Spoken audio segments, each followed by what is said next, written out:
ఏంది సత్యముగా మీరు నన్ను పిలిచిన రోజు నేను నారాయణుడి రూపంలో ఆ సత్యాన్ని గెలిపించడానికి వస్తాను. దానికి రుజువులు ఇద్దరు కవల పిల్లలు, దానికి రుజువులు అన్నవరంలో కట్టిన గుడి.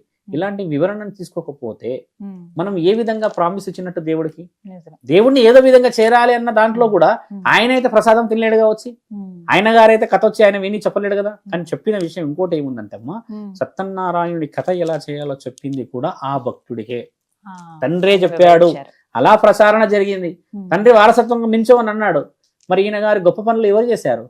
ఆ పుట్టిన బిడ్డలు చేశారు, కారణ జన్మల వాళ్ళు. కాబట్టి ఏంటంటే సత్యనారాయణుడిది కథ తెలుసుకొని ముందుకు పోయి అన్ని శుభకార్యాలకు ముందు చేసుకోవడం కూడా శుభ సూచకం. ఇక్కడ శివుడి కథ చేయాలా, మహంకాళి కథ చేయాలని కాదు, సత్యనారాయణుడి కథ పర్టిక్యులర్ గా చేస్తారు. నీ కులదైవంతో ఏ వెలుపుతో పని ఉండదు వాళ్ళకి. గుడి కట్టుకుంటాము లేదా ఇల్లు కట్టుకుంటాం అనగానే నీ కులదైవం అంది వీళ్ళది కూడా ఆయనతో పాటే చేసేస్తాం. అలా చేసుకుంటే అందరికి ఏం అర్థమవుతుంది? సత్యనారాయణ వ్రతం అని చెప్పి. ఈ సత్యనారాయణ వ్రతం ఎక్కువ శాతంగా చూడమ్మా ఆంధ్రాలో ఎక్కువ శాతంగా చేస్తుంటారు. మన దగ్గర కేవలం గృహానికి సంబంధించిన దగ్గర చేస్తారు. అంటే గృహప్రవేశాలు అప్పుడు చేస్తారు, పెళ్ళైన వెంటనే చేస్తారు. పెళ్ళైన వెంట కూడా ఎందుకు చేస్తారంటే సత్యంగా జీవితాలు బాగా గెలవాలని చేస్తారు కదా.